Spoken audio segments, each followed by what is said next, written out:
Hello, twisted humans. Do you find yourself wanting to know more about the latest murder, conspiracy, cult, or haunting? Then this is the podcast for you.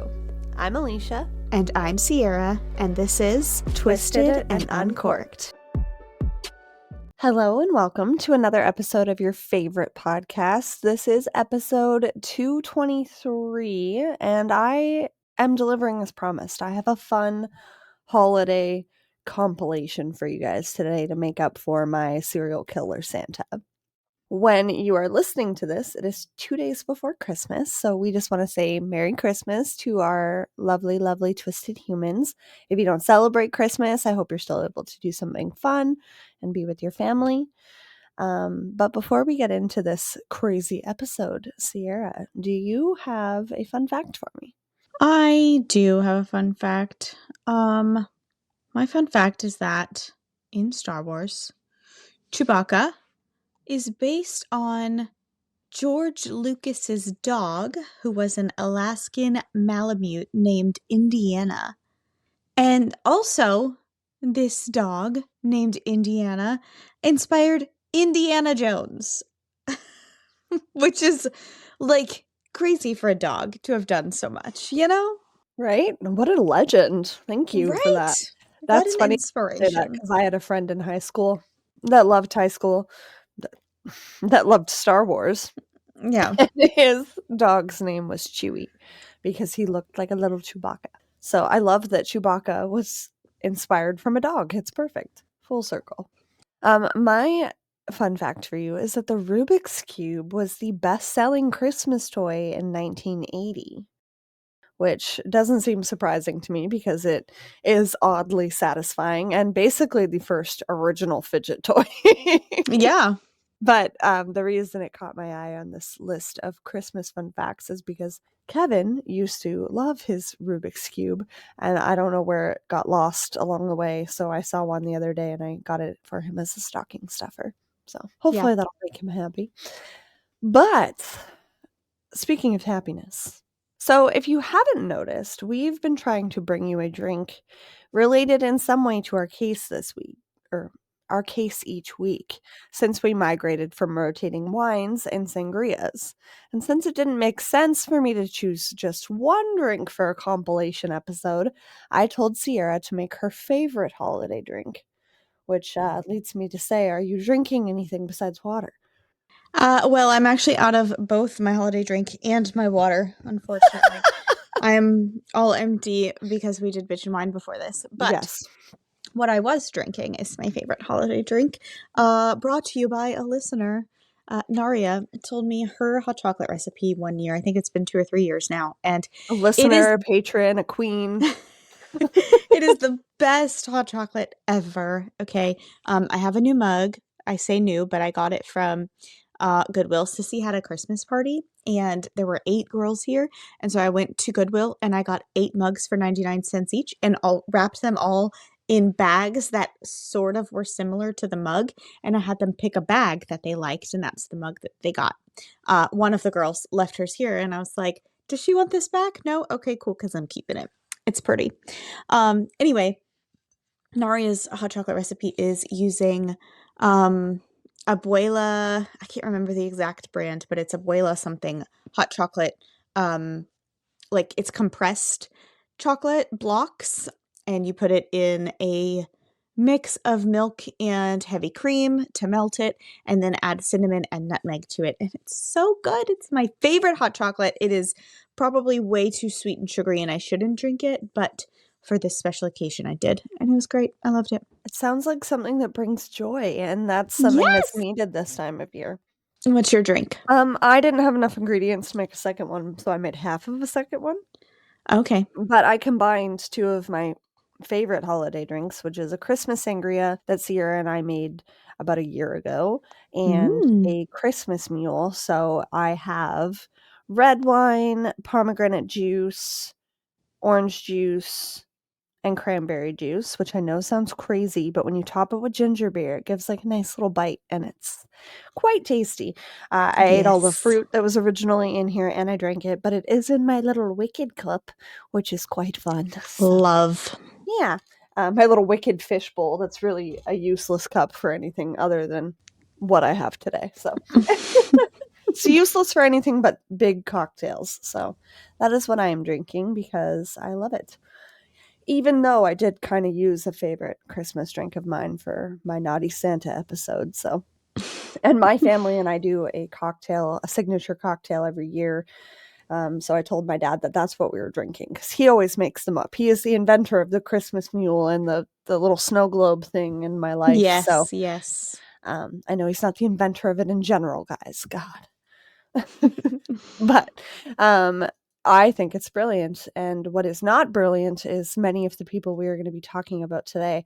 So I have, I think, 6 or 7 holiday related crazy articles to read to you from over the years because what says Christmas joy quite like this level of stupidity? Hey, I know that we're old, but I have children, and so when you say 6 or 7, I just have to point it out. Okay, that's all.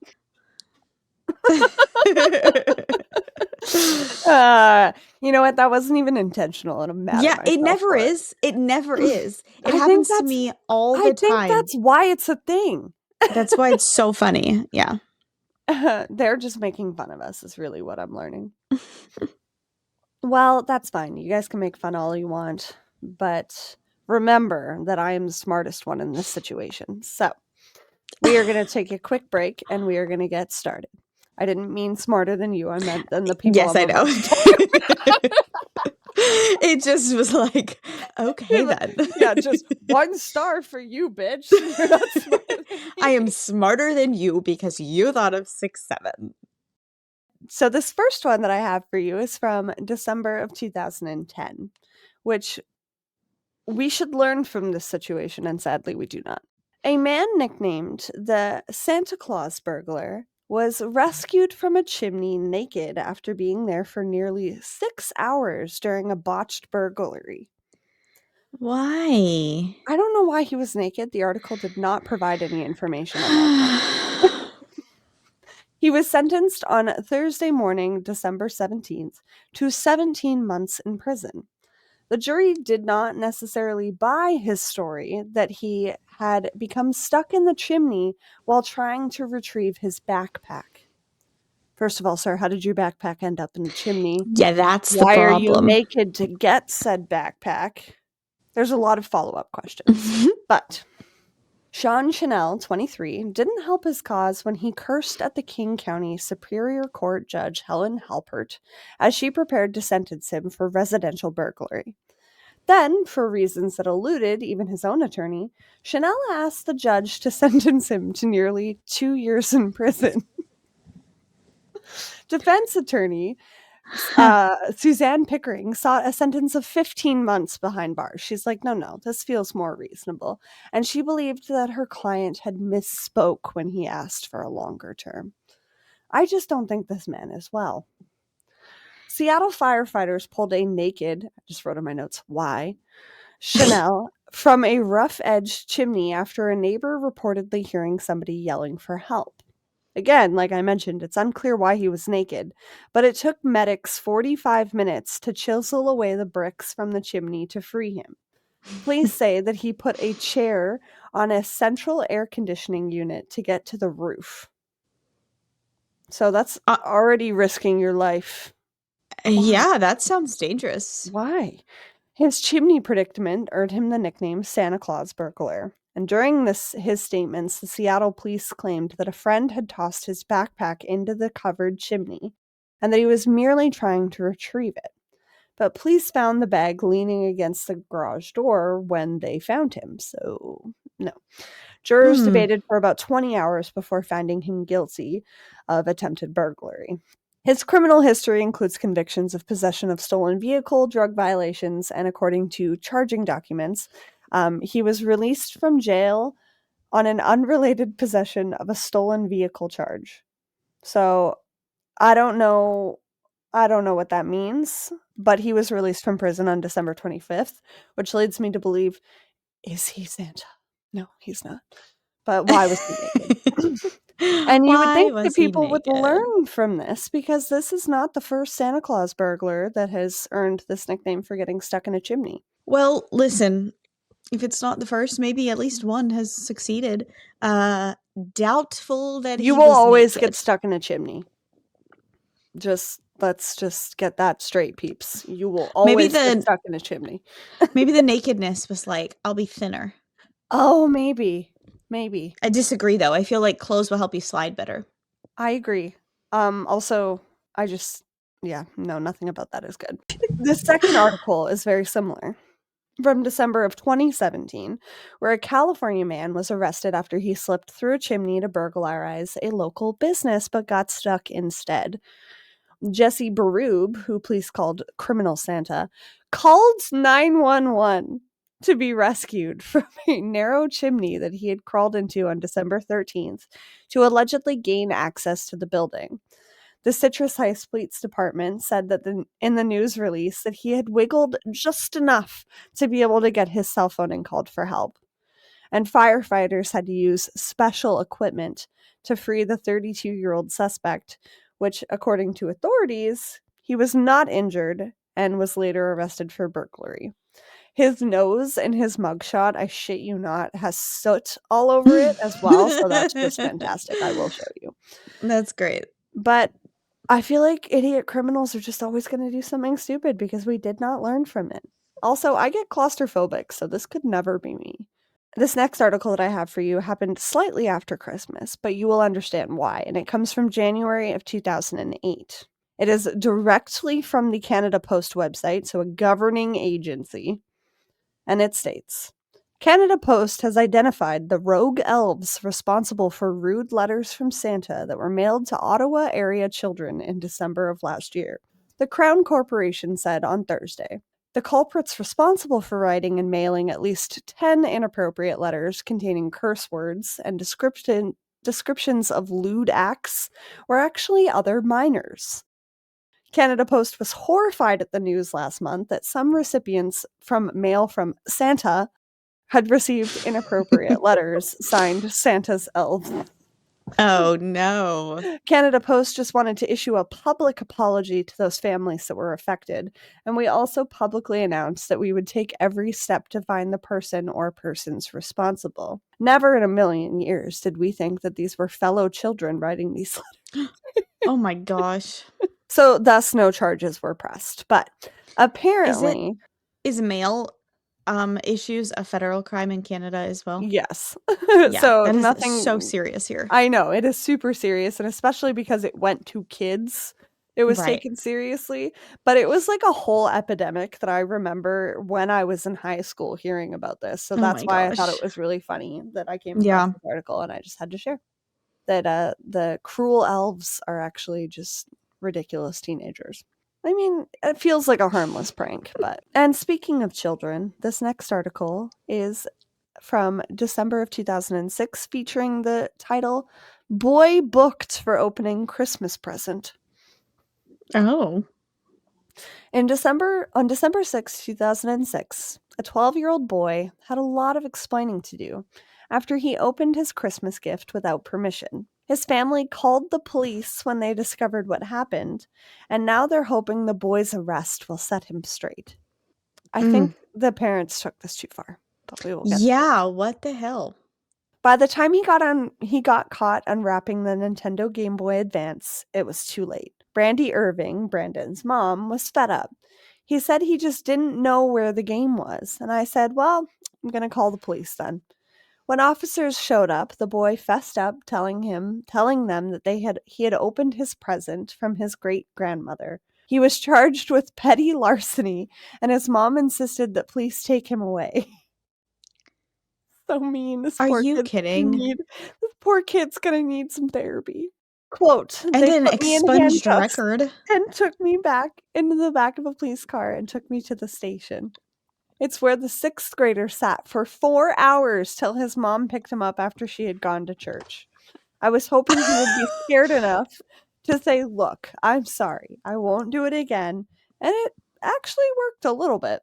His mom said that he had no choice. His mom said that she had no choice. She was feeling like her son was getting out of control. She said that it started in kindergarten when he stole from his teacher's desk. In And then in the kindergarten. 3rd grade, he had suspensions, and parent conferences were quite common. So recently, this 6th grade crime, she was trying to teach him a lesson. Listen, if it started in fucking kindergarten and he's in 6th grade, you've had 6 years to teach him a lesson. You're failing, Mom. What is wrong with you? Whatever you're doing at home is not correct. Yeah. And then the article goes on to be a little sad, and she doesn't want him to be another statistic. But Brandon said that he was planning on changing his attitude and working on his behavior because he knows that his mom wants the best for me, and I was working against everything to make that happen. His grandmother did return the Game Boy, so he did not get it for Christmas. Good.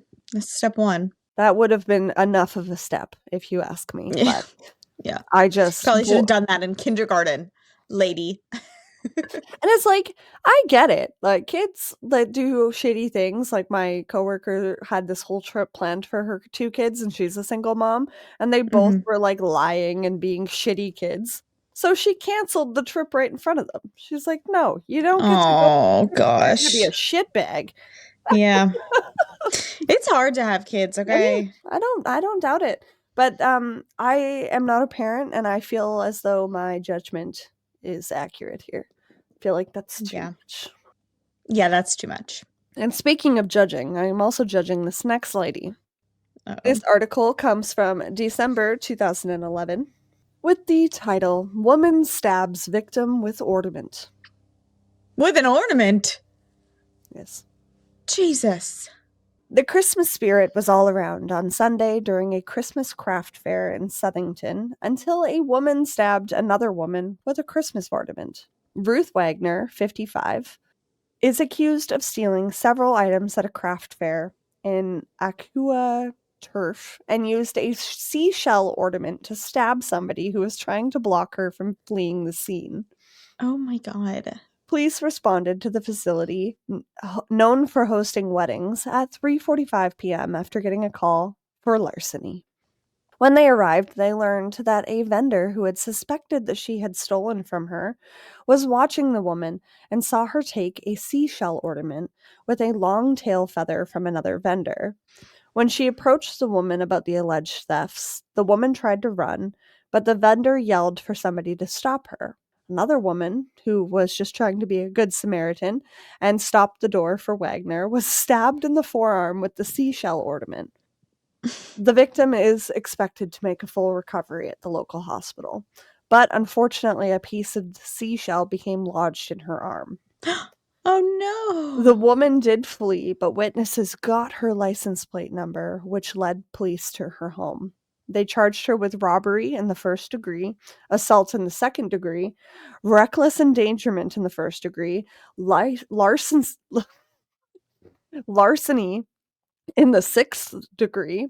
Didn't know there was that many degrees of charges, and breach of peace in the 2nd degree. Bond was set at $100,000, and 55-year-old Wagner was released, but she is due to appear in court for her crimes on December 5th. The Goodness phone number that gracious. was listed for her when trying to contact was no longer Oh my gosh. This woman. diabolical. Diabolical. There was another lady that stabbed somebody with a ceramic squirrel, but it was unclear on if that story had a happy ending, so therefore I felt as though I needed to eliminate it from this ridiculous Oh crimes episode. God. I know. Same thing for stealing. What is larceny in the 6th degree, though? If anyone knows, please let me know. Wait, Google probably knows. Google knows everything. Hold on, let's ask Google. Alexa. Alexa, what is larceny in the 6th degree? Larceny in the 6th degree is a minor theft charge in Connecticut for stealing property valued at $500 or less. It's classified as a Class C misdemeanor, punishable by up to 3 months in jail, a $500 fine, or both. Would you like to learn about other degrees of larceny? No, thank you. I've decided that she sounds like a Disney Pixar character. Understood. I hate her voice. This new voice, yes, I've decided that that's what it sounds like to me. I like it. But apparently it's not worth stealing shit in Connecticut. Yeah. All right, get ready for more shitty adults, Sierra, because man allegedly fakes heart attack to steal Barbie. December 2014. Two men from Florida, sure we're shocked to hear that, have been arrested after one allegedly faked a heart attack to distract security guards, while the other stole a motorized Barbie car and holiday house from the supermarket. Taurus Scott, 30, and Jared Dupree, 27, are alleged to have carried out a heist at a local Walmart in Lake Wales. Heist. This is a heist. I mean, technically, I guess. When I retire, I think my dream job would be writing news articles. Like, I would be so extra about it, like this person. Heist. Security videos showed the pair loading a Barbie car, a leapfrog tablet, and a Barbie glam holiday house worth a combined $450 into a shopping trolley on Tuesday. Dupree can then be seen falling to the ground near the exit and clutching his chest. Concerned customers and employees obviously stopped to help, with one even appearing to make a call to emergency services, while Scott allegedly rolled the goods out of the store. Dupree then appeared to make a miraculous recovery, standing up with his hand to his chest before slowly making his way out of the store. Police said that the pair met up outside and drove off in the same car. Both men are no strangers to police, with Scott and Dupree having been arrested at least 8 times and 24 times, respectively, dating back to 1998. Scott was released in 2013 from Everglades Correctional Institution after serving a 10-year state prison sentence on armed robbery charges that were unrelated to this Christmas crime. But I just wanted to highlight the additional articles on this website for reading that included the following headlines. Man who disarmed teen with chisel on train said that he learned the move in prison. Oh. And this one is horrific. Just quick warning here. Chef who dismembered boiled transgender wife told investigating electrician smell was pig's broth. So I'm sorry, what the fuck? Don't repeat it, but what? Naturally, I will be looking into both of these things at a later date. Particularly the chisel move. I have questions. Boiled wife was very, It's a hate crime. If she's transgender, that's a hate crime in and of itself. But it's like, why would you boil anyone ever? Can we stop comparing humans to pork? Please stop ruining it for me. I still haven't eaten pork since Sierra taught me that fun fact. But yeah, so this that particular news source has some questionable articles. Yeah. This next one comes from November of 2011, stating, "It's beginning to look a lot like Christmas at one home in Dayton, Ohio. In one Dayton, Ohio suburb, thanks to a man who police say broke in and started hanging up Yuletide decorations." They also say that this particular burglar, who had already been in the holiday spirit, was extremely high on bath salts. Terry Trent, 44, was arrested and charged with burglary last week in Vandalia, according to the station, when an 11-year-old boy found the man sitting on the couch after he had done some Christmas decorating around the house. The police said that Trent had entered through one of the home's back doors, made himself comfortable, lit some candles on the coffee table and the kitchen tables, had the television volume on with a Christmas movie, and had also hung a Christmas wreath on the back garage door.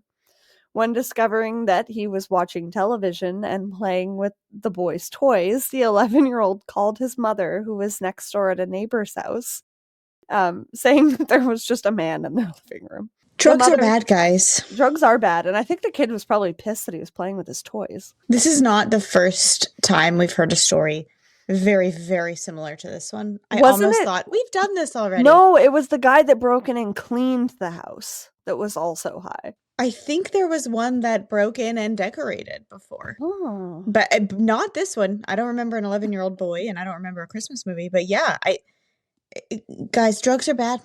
Drugs are bad. They are bad. They'll But make you do bad things. Like decorate somebody's house. They'll make you do good things and get in trouble for it. It's true.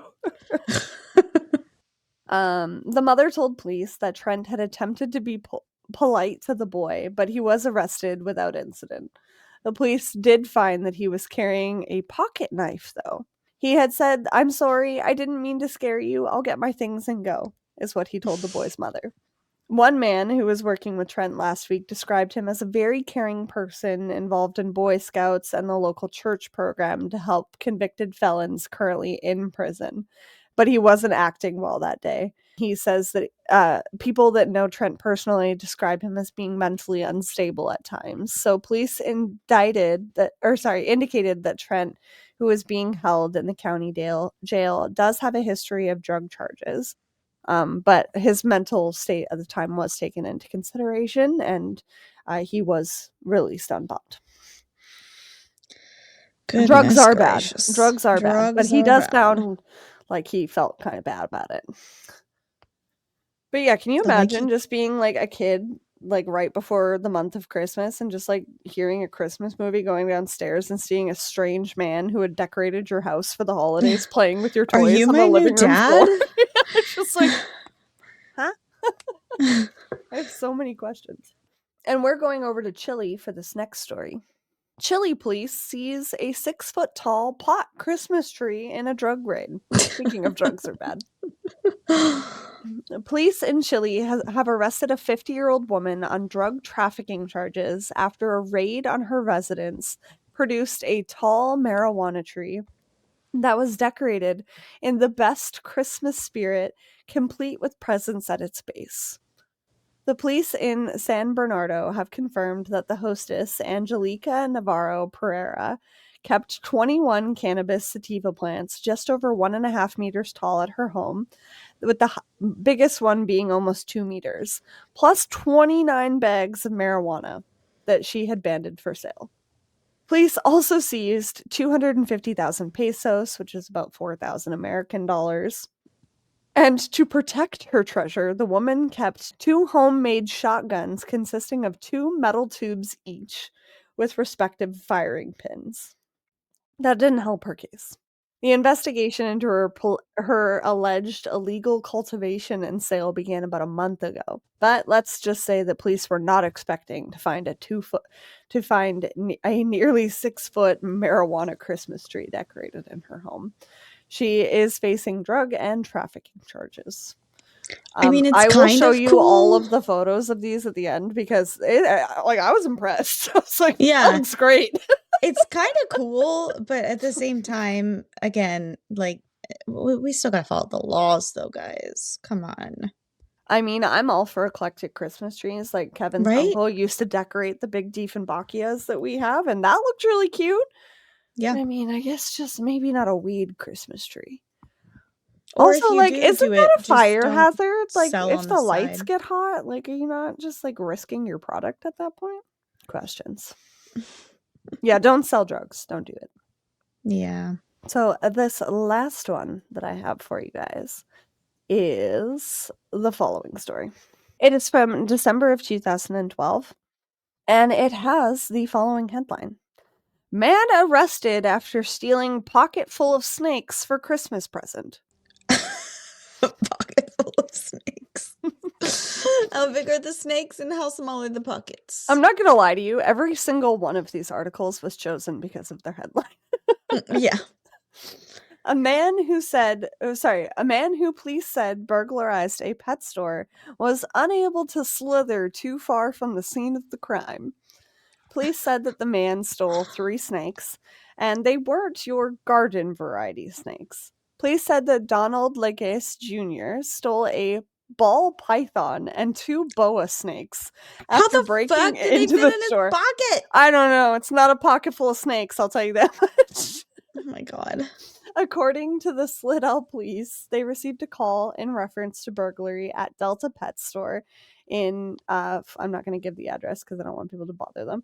The owner told police that they found the door pried open, the cash register, and a $600 ball python and 2 boa snakes were missing. After canvassing the area, police found several other businesses with pry marks on their doors. Soon thereafter, police found a vacant building where they found a makeshift bed along with 3 snakes and a jail identification card with the guest's last name on it.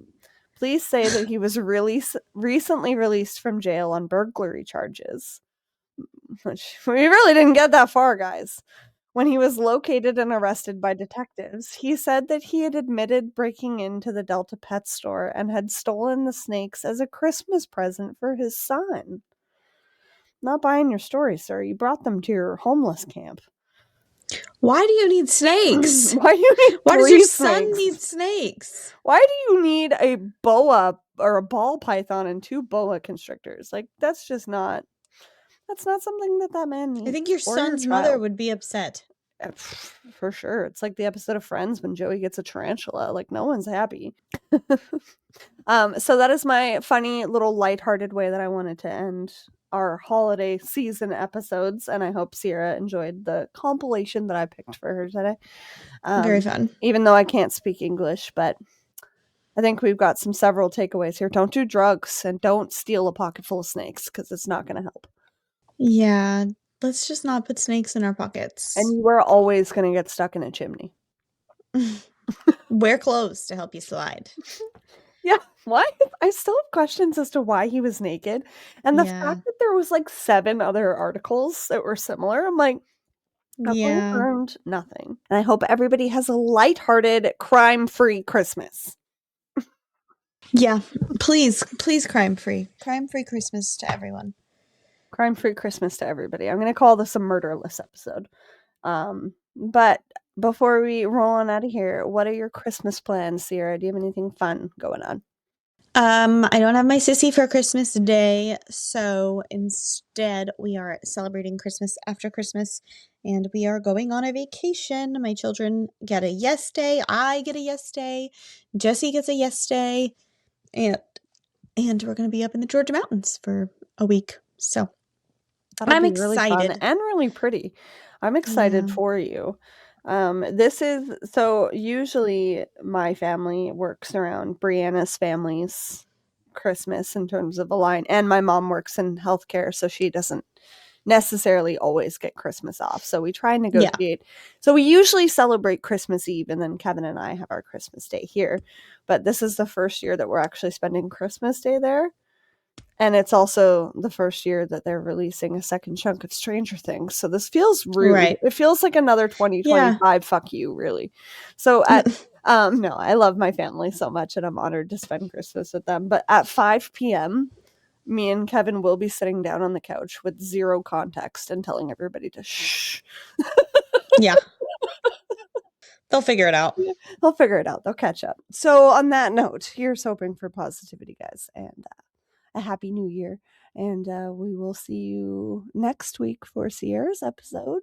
Topic to be determined. And in the meantime, keep it twisted. Twisted and Uncorked is hosted and produced by Sierra Zorn and Alecia Watson. If you like the show, don't forget to leave a 5-star rating and review wherever you are listening now. It really is the best way to spread the word. You can check out all things Twisted on our website, twistedanduncorked.com, and we will see you next Tuesday for a brand new episode.